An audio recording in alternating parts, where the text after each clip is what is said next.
Hi and welcome to the We Need Votes podcast. I'm Neil and I'm joined by our US correspondent as always, Jose Lopez. And David is still not with us, but his wedding is imminent, which is as good excuse as any. And he's definitely not been murdered by his fiancée who loves crime and serial killer shows.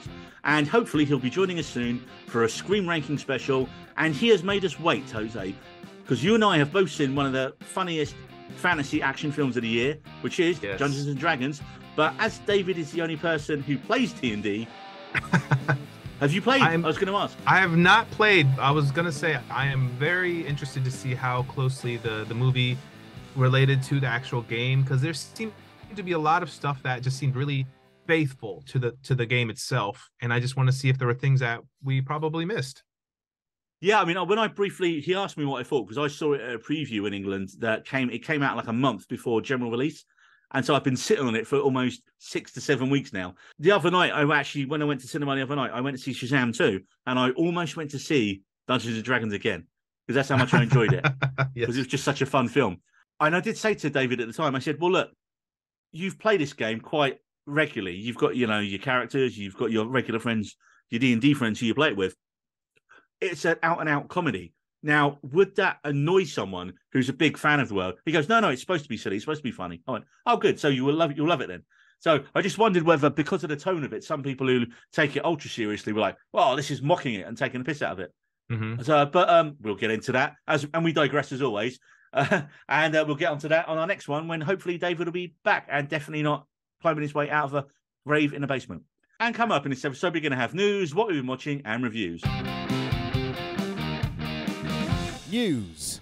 So first up in news, Willow has been cancelled after one season, despite promising 2 more seasons in the post-credits sting at the end of the show. Now, Look, I really liked Willow, and I don't think we talked about it at all on the podcast, and I still haven't actually seen the original film, which is most people had. I was just bored one night, and I thought, what, I'm just going to go straight into the show, because it looks, bright and shiny, it looks like good special effects. And I'm just going to watch it. And there was a really handy recap at the start of the show that tied up everything from the film. So I was like, great. That's excellent. So if you don't want to force yourself to watch the film, you can just go straight into the show and it will do it. Now, what did I like about it? I liked the use of modern day music in the show, which immediately makes me think of A Knight's Tale. That was like kind of the first kind of fantasy. Oh, very modern music. Okay. Yeah. Like, I think it had I can't even remember. There's one episode where there's a cover of Enter Sandman on the end credits, which was like wonderful. Excellent. And, the end of every show, there's some, classic song, and it'll be like a remix or a re-recorded version of some classic, really well-known song. And it just works so well. It has humor in it. Now, admittedly, Dungeons & Dragons is just hit and is the funniest fantasy thing in ages. But before that came out, when this show was out, the last 2 big shows of the year before were The Rings of Power and House of the Dragon. Both amazing shows, definitely both not known for their humor. Both pretty gritty and dark in places. Also, and this was in the original Willow film, I never realised, it was really weird to hear American accents in a fantasy show, because the default accent always seems to be that cut glass, pronounced British accent in fantasy shows. And the weirdest thing is, the main actress in the Willow TV show, Ellie Bamber, she plays the grown-up version of the main character, the baby from the film, Laura Dannon. But she's English. She is English, but she's doing an American accent in the show. That's hilarious. Show. That's awesome. For me, this show, right, it gets better. I saw the first show, and I was like, okay, yeah, it's, kind of fantasy 101, but it's funny enough in places. And I like that. I just like the modern touch to it. And as the show went on, there was a great raft of supporting characters added in. And it really, but you know what? It really seemed like a lot of critics and internet trolls jumped on the fact that there was a diverse cast and a same-sex relationship between 2 of the lead characters. And immediately everyone was going, oh yeah, it's gone woke. And I was just like, look, all the casts were great. The relationships were really well developed. And bar Ellie Bamber, who should now be in everything because she was so good in this, special praise has to be given to an actress who I absolutely slated in a show a few years back, and that is Erin Kellyman, who she was the lead Flag Smasher girl, the villain in Falcon and the Winter Soldier, and she was terrible in that. And obviously, clearly, as this show's proved, it was the dialogue and the direction she received. Because in this, she is superb. She's almost like a warrior. Oh, that's wonderful to hear. Well, we always get shit for slacking off certain actresses who we don't think are very good. And so when there's an actress who's given a performance I thought was bad, and then I see her in something and she's awesome, I'm going to praise her. And she was awesome in this show. Her character is Jade, and she kind of, well, I don't want to give spoilers because even though the show's technically been cancelled, apparently it's not been cancelled. It can be picked up somewhere else? Well, here's the weird thing, right? After all the rumors came out saying the show's been cancelled, and then the creator of the show, John Kasdan, came out and rather confusingly put this big statement on Twitter saying the show isn't cancelled, but it's going to take quite a while to do the second series, and they didn't want the cast to miss out on other opportunities, and so therefore they were released from their deals. And he says, look, it took over 20 years from the original film. I think it's probably more than that because that was the 80s and we're in the 2020s. Oh, my goodness, you're right. It's like, I think it was like over 35 years or something like that. It took over 35 years for us to get to the TV series from the film. And although it's not coming anytime soon, we are planning more Willow. We've written the second and third seasons. I think they've written So wow, that's weird, man, because it sounds like it's basically been cancelled, right? And he's like, well, it's not, but it clearly has. Like, so as someone who hasn't seen the show but is a fan of fantasy, would you recommend I watch it anyways? I think you'll really get a kick out of Willow. Yeah, it's what it's got for me in places. It felt like, in some ways, a more modern version, especially with the gang group element of Buffy the Vampire Slayer. Oh, okay. There is a bit in one episode, and without getting into spoilers, where there's a bit with a character, and I was like, they've done a Dark Willow thing for me. Like, literally, the way a character is dressed. She's got the same kind of hair, the same kind of... I was like, they're doing Dark Willow. They're doing Dark Willow in a show called Willow. That's such an inside joke that someone's clearly been a fan of Buffy and then worked on this show. I love it. That's what I really enjoy about some of these shows, with people having experience in older shows, and they bring back little Easter eggs like that. I love that stuff. But yeah, I mean, it's such a good show.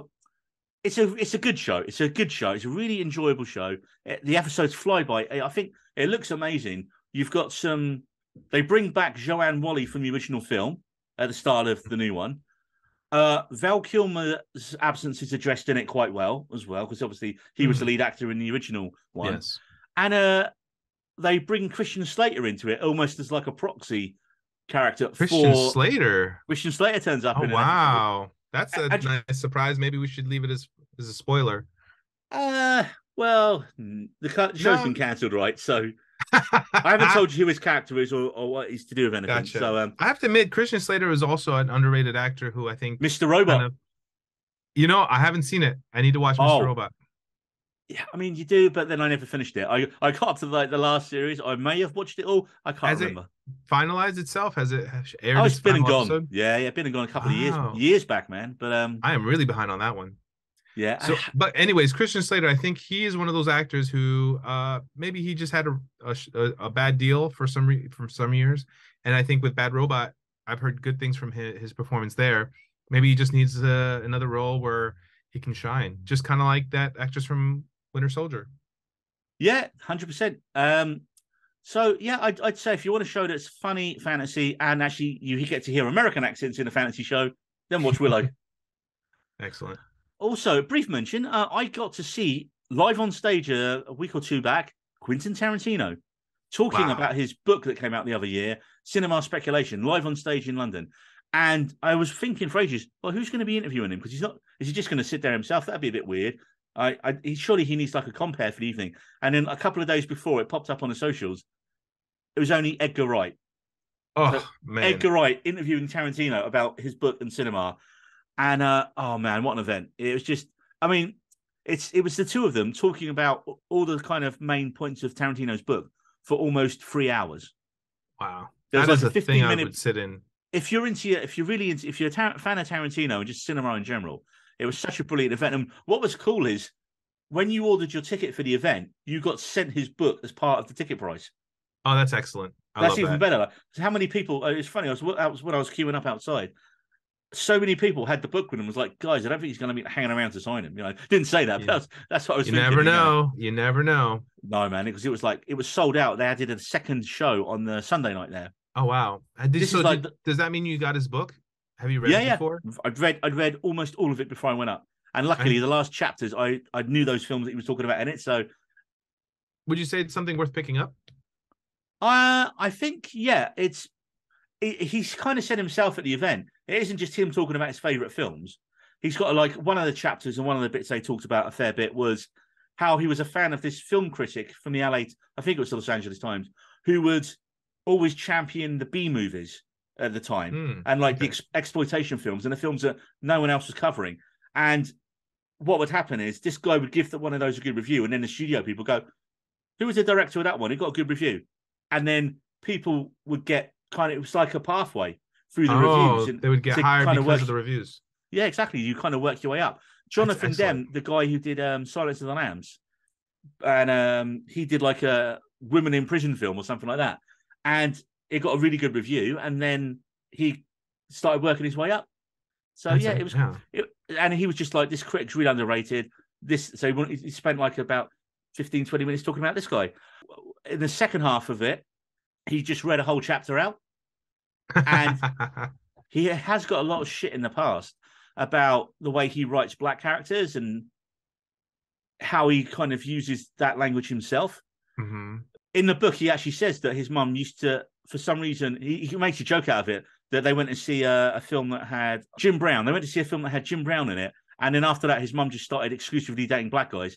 And so as a young white kid, he would get taken to all these cinemas. So all the guys would want to impress his mum. So they take him out for the evening and take him out to the cinemas. So he said he'd be the only white kid in like a black cinema somewhere in an area of LA that he'd never been.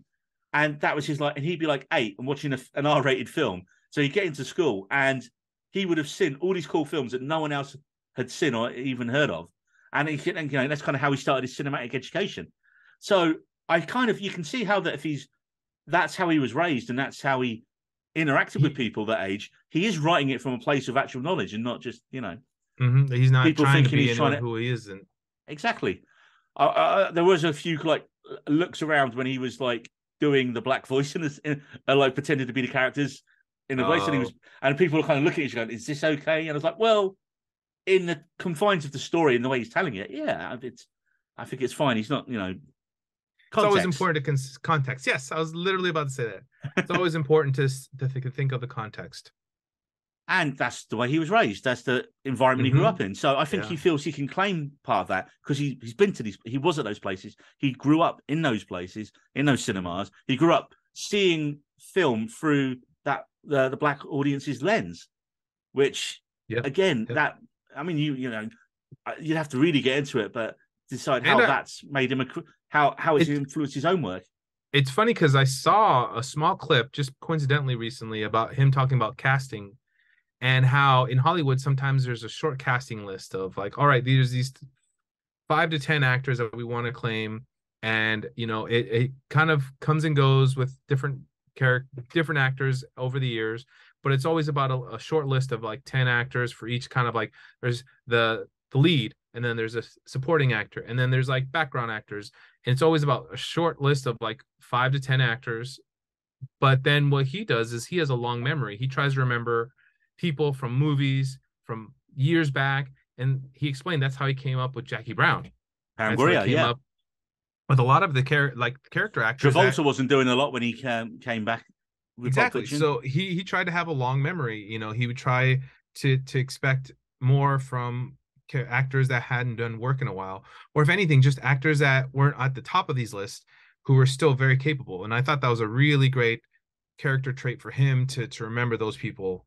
Well, not just that. I think it's actors that he likes and he's a fan of. And he, like you say, that he thinks I haven't been given the opportunity. And if he knows now, he puts them in a film, they're going to get the opportunity. He's actually making, isn't he? He's rumored to be starting later in the year on his final film. Oh, man. Even though Edgar Wright was like, no, you can't retire, Quentin, just do another 10, which got a big laugh. Right. And everyone going, everyone agreeing with him. But it's going to be called The Film Critic, about a female film critic in the 1970s. Oh, man. So it's going to tie in. I think so much is going to tie in. It almost sounds like it could potentially be almost semi-autobiographical. Sorry. Maybe. That. He's going to pull a Steven Spielberg. I hope he pulls a Steven Soderbergh, says he's going to retire, and then just keeps making stuff. That's what Soderbergh retired about 15 years ago, if I remember rightly. I'll be honest with Quentin Tarantino. I feel like he will retire, but it won't be. But it's just films. He can do streaming. He can do TV. Mm-hmm. He can still definitely have an influence, but I think he's definitely young enough to, I feel come back in 10, 15 years. He'll probably do a project that no one will expect, and it'll come out of nowhere and be like, you know what? 20 years down the line, it'll be his swan song. I wouldn't be surprised to see like all the streaming service will just be chomping at the bit at him. Like, right, Quentin, here's the money, do what you want. Apple do it now with everyone does it with Scorsese. Whenever like they were falling over themselves to fund, like Netflix went, here you go, here's like a couple of 100 million, go make The Irishman. Yeah. And I looked at that and was like, how did that cost 200 million? It's a great film, but I don't know where the money went on it. The de-aging. Think about it. There you go. Yeah, that's where the money went. Yeah. Immediately I thought that's like, that must have been so expensive. And then Apple this year, Killers of the Flower Moon, which apparently has had it's not out yet. It's coming out later this year. I think they just mentioned the other day it's going to be 4 hours long, going on Apple. It'll be released in cinemas for like so it can be nominated for all the awards run. Wow. But it's about a murder on a Native American reserve, and it's got DiCaprio in it, but he's not the lead. At least he wasn't supposed to. He was supposed to be the lead. Then COVID happened. Then Jesse Plemons took over the lead from him. Yeah, so they're both in it. About that. I think they switch roles. I think De Niro's in it again as well. And I mean, fair play. Plemons headlining a Scorsese film, man. And yet, of course, what's the poster? It's DiCaprio. So go figure. I mean, you can't change your art department that quickly, apparently. Oh, one other quick one I've got is when I was at the cinema the other night, they showed half a trailer for a film, for the new Flash film. You know what? I heard about this. I haven't seen it yet. Well, the weird thing is they showed you a bit of the trailer, and most of the trailer was just Batman, Keaton's Batman in it going, wow, and playing the Batman music. That is literally half the trailer. It's a very short trailer. But then the weird bit is it said, to see the full, you can see the full trailer online now. And I'm like, but we're in the cinema. Why wouldn't you show the full trailer? This was before Shazam 2 the other night. I was like, right, it's a DC film as well. So we're seeing a DC film, a DC superhero film. You've got another DC superhero film coming out, and you're not playing the full trailer before it and telling people to look at it online. Have they just run out of money? Yeah. Someone said that on our Twitter. I posted the same thing, and someone said, well, perhaps they just run out of money and thought we're not spending any more on it. It seems... Yeah, I heard there's like multiple Flash, Supergirl, Batmans. There's multiple Batmans, but I mean that's also Michael Keaton and Ben Affleck. So I think it's more the same in terms of like the characters we've seen, but I guess just more clips. I think what it's hopefully going to do as well, it's going to be the big reset button for the DCU. I think we all know it's the big reset button, and this is Ezra Miller's swan song because I personally don't know all the details of all his. The fact they've been in trouble. The fact they've been in trouble that many times. I mean, the good thing is we haven't heard anything about them in the news recently. Yeah. So hopefully they are getting the help they need. But that could also be being a lead of the film and the whole press tour that goes on with being in that. Just go away and sort yourself out, really, isn't it? That is an important thing. And I want to make jokes, but at this point, I think it's important that the movies just move on. And I'm a fan of the idea of just rebooting. And luckily, The Flash is the perfect comic book property to recast an actor in because they can go multiverse, boom, here you go, new Flash. Mm-hmm. I mean, the whole studio's I'm sure they filmed whoever the new Flash is, and they're going to be seen at the end of the new Flash film, right? You want to put down a healthy wager on that? I'd put an unhealthy wager on it with no money. I like where you want that to happen, but I don't think it will. Or do you think they're compromised? The middle part, they'll show a new Flash, but they won't reveal who it is. They'll do the Shazam 1 ending where they show the body of Superman, but not the head. There you go. I think that's what they'll do. I want to talk about Secret Invasion. Will it or will it not come out? I mean, I feel like it's going to come out. Yes, no, it's definitely just it's fun with being released with a date and then redacted with the date. Yeah. I remember seeing that. It's just kind of a fun play on that. It's definitely coming out. It has to come out. I think it's going to play a big part. I just think Marvel is kind of playing around with things in the background where maybe they're shuffling around a few details. Yeah, definitely. But I think one of the biggest pieces to talk about right now is Emilia Clarke. It was revealed what her role was going to be in the show. So this isn't a spoiler. This is like regular information they've put out. This is news that's been publicly displayed. Okay. Emilia Clarke will play the role of Talos's daughter, who is the main I guess, antagonist in a way of the Captain original Marvel. Captain Marvel, but turns out he was an antagonist. And when another character slash actor to be revealed, which I didn't think of much until someone explained it to me, Martin Freeman as Everett Ross. Right. If you think about it, what was his character? He was in the U.S. government. He had been in cahoots, or his wife in the movies. His wife as a character, Julia Was Louis-Dreyfus, Valentina Allegra, Val. Yeah. Val. They were married, and Yeah, well, you seen the film that was in, wasn't it? What film was that in? Black Panther or Black Panther Wakanda 2. Forever. That's it. Yeah, yeah. And so combine that with the idea that is involved in a show about shape-shifting aliens, and the original Captain Marvel was set in the 90s. The potential for him to be a Skrull who was inside of two very deep government agencies can lead to a lot of upheaval. Because I believe from the news that's about the show is this will change a lot. And I think that's what the whole point of Secret Invasion was for the comic series. It really screwed around with the idea of who was an actual person and who was a Skrull. Well, I mean, if you think about it, we've already had this show. It was called Battlestar Galactica. Where never saw it, but yeah. Oh, it's superb. And because I was a fan of the original cheesy 80s one when I was a kid, because it was like a blatant Star Wars ripoff, but it was on every week, even though it only ran one season before it got cancelled. So, oh wow, really? It had one season, then they tried making it look. The whole thing was the Galactica. There's one of 13 ships. Will they ever find Earth? They found Earth at the end of the first series, and then they did a second series on Earth, and like the main Starbuck and Apollo were like riding around on motorbikes. It was terrible.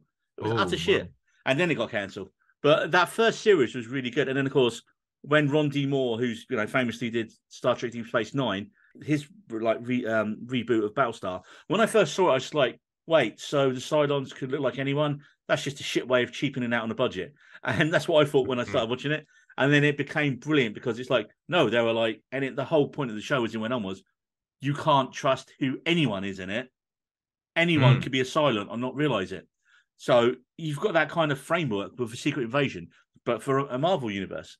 Yes. So what makes it more exciting is one of my favorite Marvel movie was Captain America and the Winter Soldier. The Winter Soldier.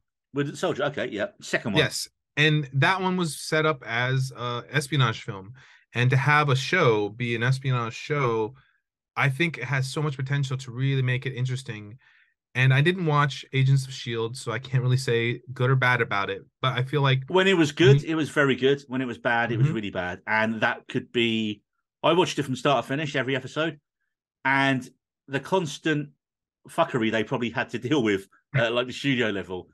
And I heard that they weren't even being allowed to incorporate the movies much at all, if at all. Later on, I think that got to that stage. But there are some brilliant episodes in it, man. I mean, there's the two British characters, Fitz and Simmons, are two scientists, and they kind of have this on again, off again story. And one of their episodes, it takes place they kind of do it over spans of like years, and one gets trapped on a planet and all this kind of stuff. And that was a beautiful, really well done love story between those characters. It was kind of one of those things in those type of genre shows where every time one of them's they're about to get together, something horrific will happen. But that's 101 from Joss Whedon and Buffy. Same thing happened back there. Second a character gets together, we have to make them miserable or kill someone. And Agents of S.H.I.E.L.D. kind of did that. But I mean, I think its final season was actually quite decent. I mean, they did have some cameos, like Lady Sif from Thor turned up in it. Oh wow! So there was cameos. I think Samuel L. Jackson turned up in it at one point. I'm sure he did. That's nice. Yeah, and I mean, the whole thing's on Disney Plus, man. So if you've got to spare 50 or 60 hours, I might wait on that one. But I think with the idea that the Disney Plus shows, when they're really good, they're excellent, and I think this has that potential because it doesn't rely on super heroics. It relies on more grounded ideas that I think honestly the writers are able to do, given the opportunity for Marvel. And you've got Olivia Colman in it. Oh man, yeah. So how good she going to be? It's actually something I was like very pleasantly surprised. Another one that was surprising, which I just don't know what they're gonna do with him, Christopher McDonald. I'm pleasantly surprised to see him on the cast. I don't know if he's gonna be a villain or a good guy, but I'm happy to have him on the cast. Well, one last little tidbit of info about Secret Invasion. It's definitely coming out, Jose, because someone I know through the office I work in. Oh, wow. Location scouted for it. No. Yeah. No. And they asked me about the show after they've been looking for all the locations. So yeah, it's this new Disney Plus show next year. I think Samuel L. Jackson's in it. And I was like, that's Secret Invasion. But because their job is location scouting for it, they were obviously going out and looking for, they get told, go and look for this. They look for it. So they don't know anything about the show. They're just looking for the stuff they're assigned to do. Should I dare ask what the location was they found? They didn't actually tell me what the location was. They were just telling me, because they can't talk about it. They got NDAs and all that kind of fair. stuff. I wasn't sure if that just finding a location was fair. But the bit of info I can give you is there were a lot of reshoots. And then because it was obviously they started doing it and then COVID happened. Or it was all planning stages. So they said there was like all these bits where they had to go to all these different countries and just film people on green screen to finish the show. Wow. And then they had to go and find the locations to try and match to all this stuff. So that's probably why there was a delay on it. Big piece of news that's Marvel related that I found it was someone being fired from the Marvel side of things. Here we go. Oh, the special effects boss lady. No, Ike Perlmutter was let go. Who's that? He was Marvel Entertainment chairman. Ike Perlmutter. Right. So I'd also heard that a lot of the complaints about the Marvel stuff over recent times has been the amount of pressure they've put on special effects houses, and that is the lady whole who was in can of charge. worms. But the lady who was in charge of that has just been let go as well. Oh wow. So what I've been hearing is a lot of stuff's going to be happening, and I think that in the next year we're going to see a huge improvement on the quality of Marvel entertainment. Well, you'd hope so.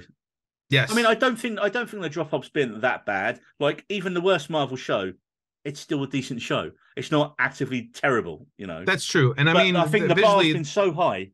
Mm-hmm. That's the issue, isn't it? Yes. And I think it all comes back to Endgame set us up for such a great feeling that we are looking for that again, when a lot of these movies really should be connected, yes, but more along the lines of just an independent story for each of these characters. Yeah, and it takes 10 years to build up to something like that, right? Mm-hmm. And I think people forget that the first Marvel ones, I forget when Iron Man was, but it was early 2000s, right? Oh, yeah, 2004, I believe. Something like that. I'm not 100%. But they didn't even know if they was going to make another film, let alone plan out an arc for 10 years. So people were invested in the journey. And I think once we got to Infinity War and Endgame, people were like, that was fucking brilliant, and I'm done, because I can't put another 10 years into it. And what the films are trying to do now, like the new phase ones, they're trying to bring, new characters, new stories, be more diverse, different areas of the MCU. I mean, I didn't hate the Eternals. I thought the Eternals was decent, but everyone seems to hate it with a fiery vengeance. They want to find a connection to the bigger picture, which there really isn't yet. There isn't yet, exactly. And people haven't got the patience now. In the first films, it was like there wasn't as much layering during the film. It would be a post-credit scene that would hint at something for another film. Yep. Whereas now they're having to layer in so much stuff in certain films that it feels like a setup for other films. So every sort of third or fourth Marvel film doesn't feel like its own film. It just feels like something that's been stuck together to get us to where they want to go with other ones. Yeah. But it sounds like they're having to clean out behind the scenes, and hopefully that is going to move us on to, like you say, more quality and better films. Yes. Right. So let's move on to what we've been watching. And first up, a show that I normally would never have watched in a million years because, I'm the genre guy. I ended up watching on Apple TV Eugene Levy's Reluctant Traveler with my old man. Hence, we binged the whole thing in about a week, less than a week probably. Wow. All right. So I'm going to respond to the first episode, which I thought was really nice. It had some character, but honestly, I don't think Eugene Levy did much to add to the show. He had some nice comments here and there that were kind of funny, but there was nothing to really have him stand out, which I think is important for a host. I think him not wanting to do it is because I heard an interview with him recently about the show. He was on a talk show in the UK promoting it. just before it came out. And he said, they were pitching him a show where he would just travel to fancy hotels. And he's like, well, but I don't like traveling. I don't really like going anywhere else. I don't like eating different food. And then one of the execs in the meeting was just like, well, that's the show then.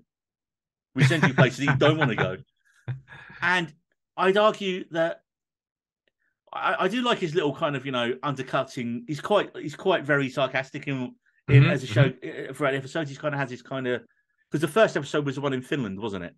Yes. Yeah. And here's the thing is, I don't think he was bad at what he did. I think he was actually very polite, considering the fact that he doesn't like to travel. But honestly, it reminds me of what a show could be called An Idiot Abroad. Oh, and that was much more entertaining and from the start. And I think it was because it was an exaggerated version of what Eugene Levy did. Well, I think the whole idea, I mean, look, if you look back at the genesis of the show, the idea of it was they wanted to do a show that basically promotes fancy hotels. So it's a corporate piece, right? It's a real corporate piece. If you look at the way it's filmed, it looks amazing. Like it looks super high end. I mean, I was watching it there, and just even a shot of Eugene Levy, I was like, that looks so, the quality because we got a lovely 65-inch 4K TV in the living room, and it just looks amazing on it, man. You know what? From that aspect, I understand now what the goal was then, because if it's just kind of a polished way of selling these hotels, then it makes sense. It really does. Yeah. I was looking for the angle the whole time. I think the angle was they needed a personality to host it, to make it into a show. Yes. And I bet you money all the hotels have paid a shitload of money to Apple to be included in it behind the scenes, because knowing a little bit about how the TV works, working in it myself, that's how quite a few shows get made. There we go. And I think I enjoyed it more from an aesthetic thing. Like I said, I thought it was filmed beautifully. I mean, when you see the episodes in the Seychelles, and it looks amazing. However, I really enjoyed the show. My dad enjoyed it. We really liked it. I think he is I think he starts off as that kind of, I don't want to be here. I'm not really going to put my effort into it. But as it goes on, he starts relating a lot more personal stories, and he meets more local people and kind of interacts with them. So it does. There is a bit of character progression, as it were, even though it's a reality show as it goes on. He, like his son Dan, obviously from Schitt's Creek as well, was saying about how he loves. That's his dad. I thought you were going to say I thought you were going to say he was in the show. No. You're going to surprise me there. There's an episode where he goes to Japan, and his son loves Japan, and he keeps saying, "You got to go to Japan. You got to go to Japan." And then he goes, "I get what he likes about it now." And so this kind of, you got these different elements to it. However, the one thing I would say is, from a travel show point of view, he barely does anything.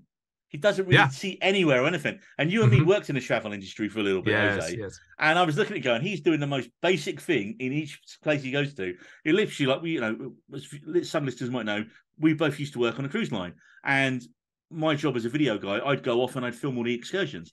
And the first time you ever went anywhere, you go on the most popular excursion to the most obvious places. And that's what this show does. He goes to the most obvious, popular place, or you're in the country, right? What is the most popular thing to do in this place? He's going to go and do that. And it's just, for me, it doesn't dive enough into the experience of the place. Yes, and I watched the show a while back on Netflix where Zac Efron was the host. And I feel like there was a little more wonder from that show. And again, it's just another personality going and traveling. But I feel like with that one, it had a little more purpose to be mindful of where they went and trying to do different things. And I believe Chris Hemsworth, I don't know if his show's more based on traveling, but just experiences. I feel like he has that capability of doing something more physically extraneous. And I think Australians, they're a much more travel conscious people. So they'd be the perfect host for all this kind of stuff, Yes. And I think with just Eugene Levy, I love the actor. He's hilarious in his movies. It's just, in the first episode, he just seemed too toned down compared to what I would expect from a host of a traveling show that wants to show off these fun and amazing places. Well, I would say stick with it, because I did genuinely enjoy it, and I'd love to see another series. I just, obviously, like you say, our background's working in the travel industry. It's kind of like, it's a bit first base. It's like, he's not really going out of his comfort zone at all. He's like in the most comfortable places in a lot of them you would ever see. There's next to nothing in it that none of us haven't done ourselves. Yeah. And I think it's funny because when you were saying how beautifully shot it was, it made me think of maybe a toned down Top Gear / Grand Tour, but for travel. It's funny, I think, because that was in my past. I spent 7 years traveling the world. I once in a while, when I see some beautifully filmed shows that, if it was just about the places, I'd probably watch it if it was on Apple, because I know the quality behind the production. Yes. Yeah. So yeah, that's a recommendation, I think, for both of us there. Keep watching Eugene Levy's Reluctant Traveller, which is on Apple TV Plus. Jose, have you watched any of You yet? No, I'm trying to convince my sister and her husband to watch it with me, but they've been very reluctant. So I think I'm gonna have to crash course into it on my own and catch up. So I am now onto season 3 since Wow. we last spoke. So I binged all the season 1, binged season 2. Season 2 is excellent because what it does well is you think, okay, he's just going to move somewhere else and do the same thing, and it's going to follow this pattern of what he did in the first series. Mm. And it completely inverts that really well. So I was pleasantly surprised. Also, people at work who are up to date on it and that all the way up to the end of season 4 were like, season 2 is the best season. You'll love it, and it is very, very good. Also, now, it has Jenna Ortega in it as well. A couple of years ago, before she no got way. even more famous. Yep. No so she way. plays one of the characters, the younger sisters in it. So that's excellent. She was excellent. Yeah. It's funny how you don't realize these actors and actresses that play smaller roles right before they get big. So it's a funny thing. I actually recommended it to my mum as well, because she it's that kind of trashy soapy kind of show in places. Yeah. So she's now ahead of me on it. I think she's finished season 3 this afternoon, and I'm only like a couple of episodes into season 3 because life got in the way in the last week or two. Definitely. With work and things like that. Well, I also on Apple TV I had season finale of Servant. Have you ever seen Servant? I haven't seen Servant. It's a strange one. It's a really weird show about a nanny and a creepy doll baby, and that's kind of the jumping off point for the show. And you think, oh, it's going to be kind of a standard horror thing. But it stars Lauren Ambrose, who used to be the daughter in 6 Feet Under years ago. And she's actually going to be in the second series of Yellow Jackets as well, coming up soon, which is awesome. Oh, I heard good things. 2 British actors, Toby Kebbell, who's not really that well known, and Rupert Grint is in it. And it's the best Rupert Grint has ever been in anything. He's got the American accent down. You wouldn't know he was Ron Weasley at all. He's superb in it. It's kind of this whole thing is like, is it a supernatural thing? Is it not? I don't want to kind of give any fun because it's a good show. And also the episodes are only about half an hour long. Oh, wow. And there's 10 a season, and there was 4 seasons. So you got 40, you're about 20 hours to watch. You could do it in one go straight through 20 hours. Oof. One go. But I would say that the season finale, absolutely, I liked how it ended, because it's one of these things when you're watching it, it's kind of got a bit of because M. Night Shyamalan directs it and writes some of it, but the show and the idea was actually created by a guy called Tony Bascup, who's a British writer. But I think actually this show is the best thing M. Night Shyamalan's done for years until Knock at the Cabin come out, because he doesn't have to keep trying to throw a twist in for the sake of a twist. And his daughter's actually come along and started directing some of the episodes as well. So it's kind of like a whole family thing, this show. But I mean, it's just about, you're like, is this crazy nanny doing supernatural stuff? Is she a good guy? Is she a bad guy? There's an episode where pigeons attack people and it's bizarre. There's creepy baby stuff going on. And it's on this weird arc of, is it horror? Is it comedy? Is it drama? And it kind of goes between all three. Wow, but it's a really good show, and I definitely recommend it. And that and talking about Servant nicely brings me on to the other new show that I've binged this week, which is called The Consultant, which is on Amazon Prime, starring Christoph Waltz. Oh, I saw trailers for this. It looked insane. And it's written by the same guy who did Seven. This is his next project after Seven. Wow. Because me and my dad, we were caught up on all the stuff we were watching together, and we started watching, we need something new, put Netflix on, and we saw, number one show, The Night Agent. Watched one episode, got 10 minutes into the second episode, and we're like, this is terrible. This is so bland, just bad. It's got Hong Chau in it, who's literally just been nominated for an Oscar for The Whale and was brilliant in The Menu. And she's terrible in it. And you can see the dialogue she's trying to come out of. It's so bad. It's so bland. I was just like, can't watch any more of this. No Netflix, your algorithms are wrong. This is a terrible show. And we found The Consultant. I didn't know anything about it. We was like, it was Christoph Waltz. And we didn't know. And again, it's such a weird show. So the basic setup is that all the characters work at this software company run by this like hotshot young Korean guy. who then gets killed in the opening episode right at the very start. Then within a short amount of time, Christoph Waltz's character just waltzes into the building and says he's a consultant and that he is now running the company. And he's an absolute weirdo. But you can't take your eyes off him because there's, I think, 8 episodes in the first series. Again, about half an hour episodes, which I'm a big fan of because it means we can fit more in. And I think we're going to, depending on time, we might watch the last 2 tonight. But it's a really good show. And it's got, you can kind of see the DNA of the writer in it. It's kind of got the religious allegories like Servant had, and you can kind of see it here. And it's just, as I'm watching it, I'm like, this is such a clever show. There's so much going on in this. And, so I'd really out of all the things I'd recommend, I'd say The Consultant's definitely worth watching first. Because again, 8 half-an-hour episodes, you can binge it out in like 4 hours over the next week or so. I'm going to try to catch up on one of these. The best thing I've seen, my favorite show of the moment, Jose, is season 3 of Picard. Because the fan service and Next Generation stuff, it just keeps getting better and better each episode. Wow. They are playing all the hits now, like from the Next Generation, Deep Space Nine stuff's coming into it. Wow. And they're kind of melding it together into one ongoing story. And of course, the Next Generation was never, it was like episode of the week. You had the occasional things where the Borg would come in and there'd be a 2-parter or a mid-season 2-parter. Or Q, I think was Q. A huge element that was great.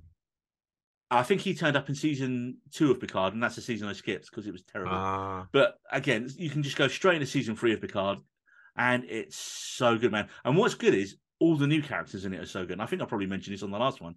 I would quite happily see a show where you have, I can't even say the character's name because it's a spoiler, but there's certain characters in it. You could definitely have that new character in it. You've got Geordie LaForge's daughter in it, who's not an engineer. Oh, wow. She's actually works on the bridge. She's I think she's like an ensign, the ensign on it. Who like pilots the ship. And then, obviously, like in later episodes, I like how they bring back all the main cast from the Next Generation little by little. So they're kind of like. Yes. But what's been really good is the villain in the show is played by Amanda Plummer, and she's called Vadik. And, great villain early on. And then the last episode, you kind of learn her backstory, and you're like, shit, is she the villain? It's like really well done. Oh, wow. Yeah, I love that. That's great. It kind of makes her much more sympathetic. And you see even Picard going, wait, but the Federation, are we the bad guys now? Like, it's like really, really like deep shit, man. It's brilliant. That stuff. I think maybe another couple of episodes and then that's it. It's done. But there are so many good new characters in this show. You could easily spin off a new show with these characters in it. I like that every day. I got in from Shazam 2 on Friday night really late. I was like, no, I must watch Picard before I go to sleep because I don't want to see any spoilers everywhere. So yeah, I really enjoy that Picard was able to recover so well from a second series that was not very well done. Yeah. And it's weird because it's all the same people who worked on it. It's like usually if there'd been a change of writer or director, or perhaps they would just tried something, it didn't work, and then they went, do you know what, let's just go back to the drawing board. Yeah. What's the best way to finish his story? And so far so good on this one, man. Yep. I will say my favorite bit from one of the most recent episodes, and it's a mini spoiler without giving away, but without context, it doesn't really. There's a bit where they're passing by a Federation ship museum, and there's an Enterprise there. There's Voyager is there. There is the Defiant is there from DS9. Wow, that's awesome. As the kind of they pan past it and come through it, the music changes to the themes of each show. So I love that. Yeah, from an editing point of view, I was like, that's superb. That's wonderful. Yeah. So we are now going to move on to reviews. And first up, Jose, I have seen my most disappointing film of the year. Oh, no. And I was surprised by this because that film is 65. Oh, that's really disappointing. As is the title of the film. I mean, come on. Why couldn't you be called Adam Driver versus Dinosaurs? Like, if you've got dinosaurs in your film, put them up front. People love dinosaurs, even in bad dinosaur movies, right? Jurassic World Dominion, a lot of people liked. It was still one of the top 10 most successful films at the box office last year. One of our friends on Twitter, Charlie, she literally said, why wasn't this film called Kylo Saw Ren? And I was like, yes, that's what it should have been called. So yes, Puns. You gotta love this them. film is Adam Driver in Mando/Joel mode as he plays a long-range scout ship pilot, a job he takes because he needs money for his sick daughter. And wouldn't you know it, he crashes on an unknown planet. Except it's not unknown because literally seconds later, the titles come up on the screen saying 65 million years ago. Well, why does it have to be 65? Like, it's so ham-fisted. And of course, why did he crash? They got hit by a rogue asteroid. I bet that's not going to come into play later. Asteroids on Earth 65 million years ago. It's Oh. almost like they wanted to tell that story and just chuck a space film in because I just don't know how this all comes together. So I'm going to get to minor spoilers, but honestly, this film's not really worth your time anyway. Oh, So it's a at the disappointment. start, when the ship gets hit by the asteroid, everyone dies except for Adam Driver's character Mills, no relation to Liam Neeson's character from Taken films, and a young girl who handily can't speak the same language as him, and she's Oh, what a called Koa, surprise. and she's played by a young actress called Ariana Greenblatt. And what we get is exactly what I was sadly expecting from the writers of A Quiet Place, now being directors. It's Mills and Koa walking quietly through Dino Land, trying not to get eaten by various beasts, and also before asteroids hit the planet and kill everyone anyway. Oh, and they need to make it to an escape craft over the forest on the other end of it, which miraculously they assume is just going to work when they get there, even though it was in the same crash.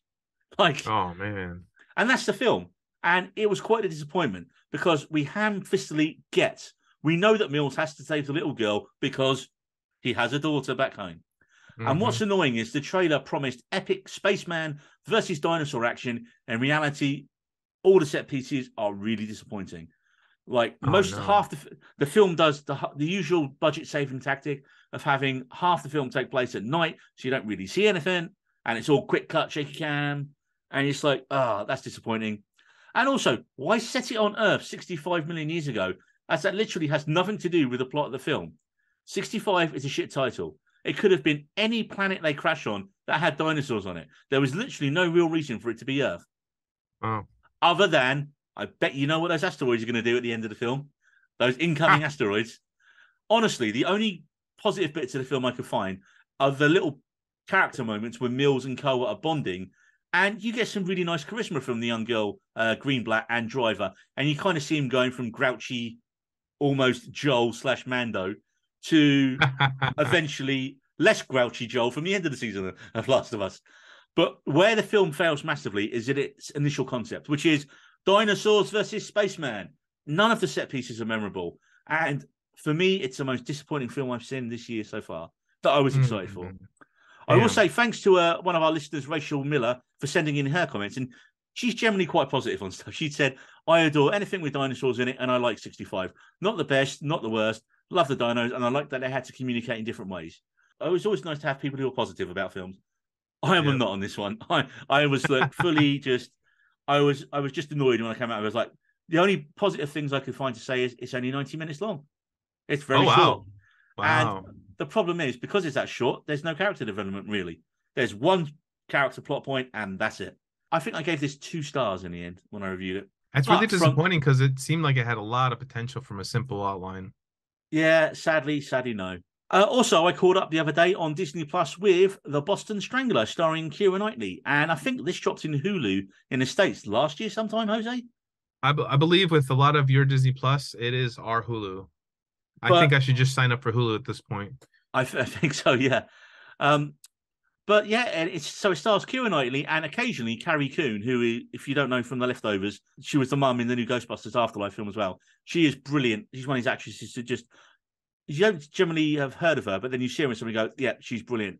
And they play 2 reporters who begin to chase down the story and connect the dots of the Boston Strangler case while battling misogyny and just general shit work by Boston police at the time.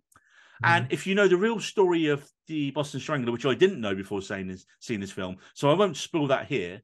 I would just say, like the real life, the film is kind of unsatisfying with its ending because it's telling a true story. If it hasn't got a neat bow on the end of the story, then the film's going to have the same kind of conclusion. It's very by the book. You know, it's lots of shots of people at typewriters, people on phones.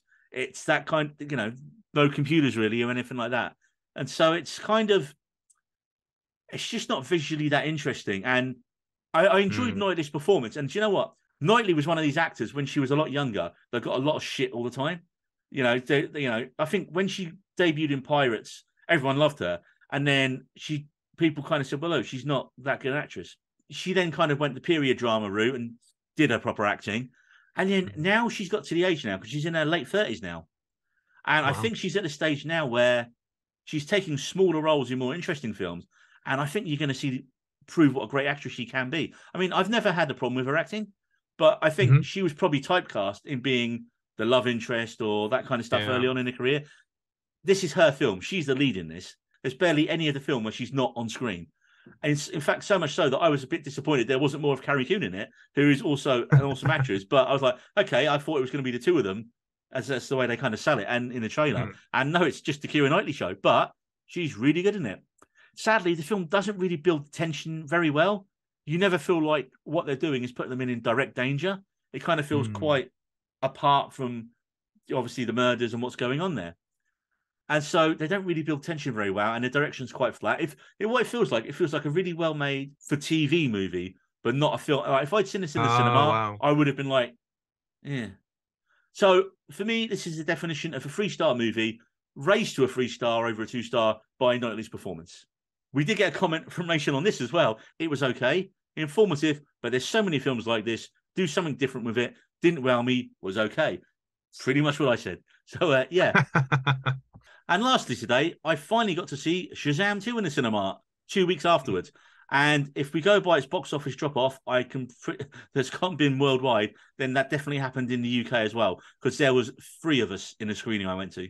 Oh, man, that's so disappointing, because I saw that the first weekend, at least in the US, it only made $30 million, which I was surprised, only because I really thought it was going to be a decent turnout, because the first one I really enjoyed. And then I didn't see any reason to think that the second one was going to be that bad. So following on from 2019's first Shazam film, which was basically big, spiced with a superhero story, which I loved, the first film ended with Billy Batson giving his powers to his foster brothers and sisters, making them all superheroes. And the sequel sees them trying with moderate success to be a superhero team themselves, in that they quite good at saving people, but they do cause a lot of property damage at the same time. Meanwhile, Billy is trying to keep the team together, but all of them kind of want to go off and spread their own wings and go solo. You've got Adam Brody playing the elder version of his best mate, Freddie, in it as well, which is really good. And he's got a really good storyline in it. The film also starts with an attack at a museum by the film's villains, the Daughters of Atlas, played by Lucy Liu and Helen Mirren, descendants of Zeus who want to reclaim their powers that were stolen by the wizard many eons ago. And of course, this puts them on a collision course with Billy and his family who have their powers. Initial thoughts were, oh, it's actually a really good film. Like, ignore the negative online comments or Zachary Levy's incredibly weird interviews trying to big up the film. Like, it is a good film. It's very family friendly.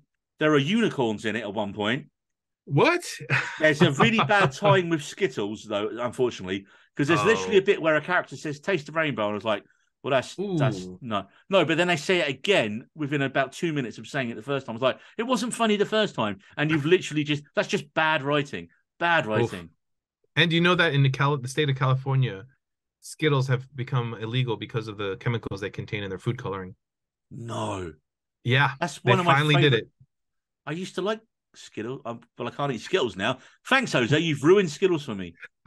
Admittedly, to be fair, whenever I was in the States and you had Fanta, your Fanta was like Dayglow orange compared to the weak color we get over here of it.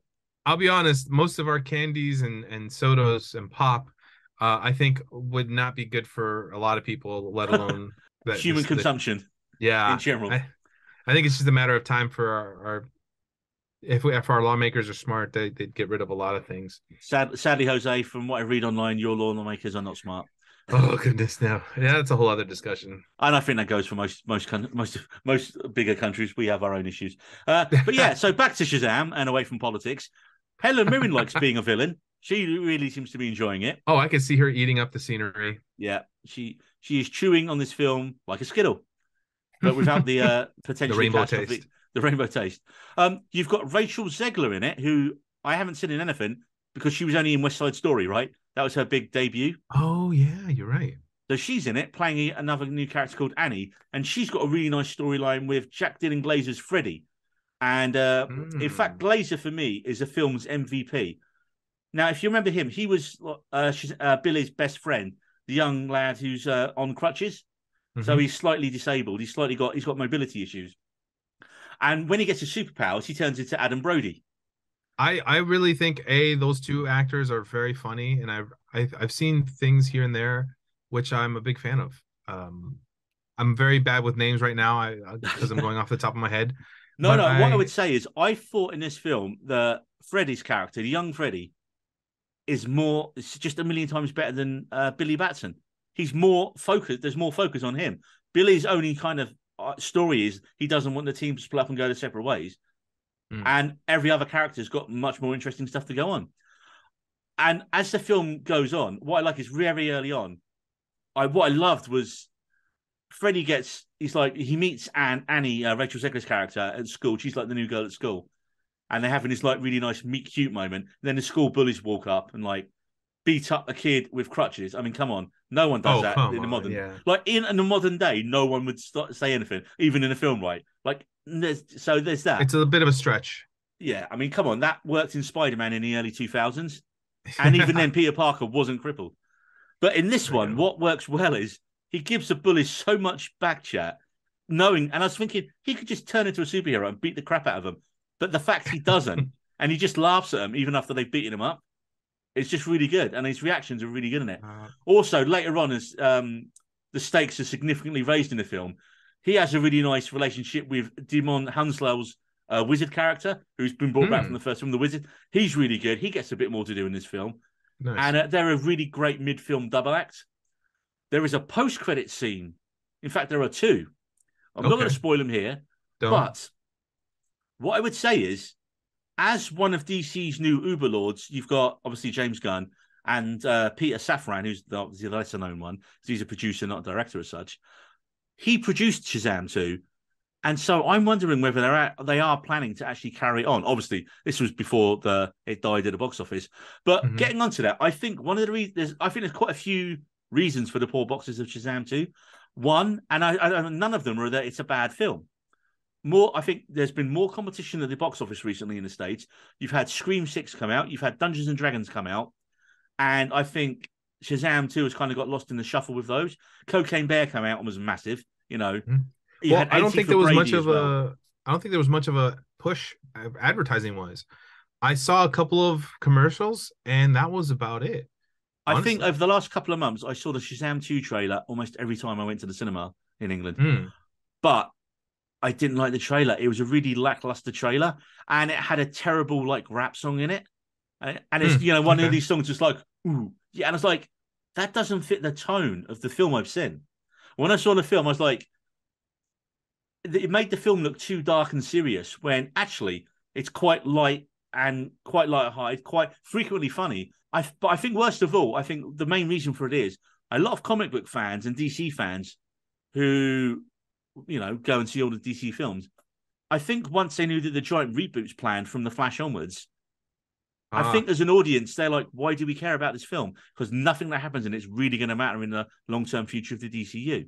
That's very true. And as there's been no concrete confirmation that Shazam will continue, I mean, they put the 2 post-credit scenes in, so I was like, okay, they wanted to clearly plan for more, but the fact it's died at the box office, I'm wondering whether they can maybe resurrect it. Well, see, I would even say you could move Shazam over to a different film, but the obvious one for that would be Black Adam, and that's not happening anytime soon. No. I wonder how long The Rock's rights to all that run out for, and how that connects with all the DC stuff. The thing is, Shazam by himself, he's not that interesting. Not at all. What works is the kids and the family dynamic. You think he would work in a dynamic of an ensemble cast with other DC heroes? No, because he even jokes in this film, oh, there's another guy with a suit that can fly, but he can fly faster. There's another guy who can run, but he can run faster, when he's kind of like a bit down on himself. And I was like, yeah, there is, dude. You're not really that impressive. Like, you can channel lightning. I honestly think with the, even though I haven't seen the movie and I don't know what the context was, but I really think because you say he works great with the family members, Yeah. I think in a Justice League situation, it could potentially work. Yeah, it could do, but I just think what the film gets wrong is you look at the trailers and it's all about Shazam. And it's not about Shazam. I would argue that Freddy's character gets more screen time than Billy does for the large part of the film. And I like the team of kids. I think they've done really well. However, again, this leads into another problem with the film is the constant shift between the adult and child characters takes a bit of getting used to because there's so many of them. Where they were just all kids and it was just Billy Shazamming up and down in the first film. All of the kids keep doing it in this one. Okay. And then just to make it even more confusing, his elder foster sister, Mary, she's played by a different actress in this film than she was in the first film. Michelle Borth played her in the original, and now it's a young actress called Grace Carolyn Curry. And just to confuse things even more, her character is the only one who doesn't change actor when she ages up. So she's technically already old enough, right? Overall, I quite enjoyed this, and I think bad marketing, bad trailer were to blame. The film works on the kids' interactions and the familial aspect of the film, and none of that is shown in a really poor trailer. You know, the trailer is all dragons and one-liners, and the one-liners out of context don't really work. You need the setups for them. Just people go, that's a funny line, bung it in the trailer. And no, it's not funny by itself. I will say, if you enjoyed the first film, you'll certainly enjoy the sequel. And hopefully this isn't the last we see of the Shazam family. Because I've mentioned, you've got a mid-credit scene that hints where they want to take the story next. And you've got a post-credit scene right at the very end. And I think if Gunn and Safran were planning to pull the plug on this, then they probably wouldn't have bothered. Well, actually, do you know, I kind of plan this out to say, if they wanted to end it, they wouldn't have done post-credit scenes. So before this film died at the box office, they clearly were planning to carry it on. But I think because it's died, now will they decide to carry it on? Apparently, so much so that they originally was going to have Batman and Superman cameos in it, and they decided not to do that. I heard about that, yeah. I also, some of the recent news that I pulled up on Google real quick is that the reason I thought that it wasn't maybe the greatest movie was because they said the villain issue is apparent in this. And I don't know what that meant, but is it just because that the villains one and done, or is it just that they don't have a lot of depth to them? I mean, well, the villains, let's say, is Helen Mirren and Lucy Liu. And let's just say one of them's more villainous than the other. Okay. And yeah, it gets a bit. I mean, when you've seen films, when you've seen TV shows with multiple dragon fights, and the big set piece is a dragon, one dragon in this that you've seen loads of in the trailer. I like what it did. I was thoroughly entertained when I was never bored, and I think it's a good film. I just think bad marketing, bad trailers, and unfortunately being in the position of the DCU reboot has really just basically a lot of layered events. If you took your kid, if you have young kids like 11, 12, 12A, PG-13 kind of thing, this is a really good, along with the first Shazam, well, that's got a few creepy bits in it. They're much more entry-level films for kids into this kind of stuff, I think. I always thought Thor: Love and Thunder was a great one. One of my friends from the office, Charlie Gallagher, friend of the pod, who's come on a few times, he took his daughters to see Thor: Love and Thunder as their first big Marvel film, and they absolutely loved it. I mean, he powers up a bunch of kids at the end of the film, and they're running around. Yeah. You got a kid running around with teddy bears shooting lasers. Kids loved it. Most people didn't like it, but a certain level of fans. I mean, David, he hates it. He thinks this is the worst Thor film ever made. I still think that's Thor 2: The Dark World, but I just think it's not as good. It's just not as good as Ragnarok. Ragnarok for me is still probably my favorite MCU film.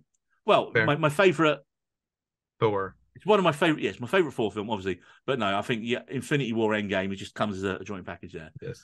Well, that's all the time we have today. So say goodbye, Jose. Goodbye, Jose.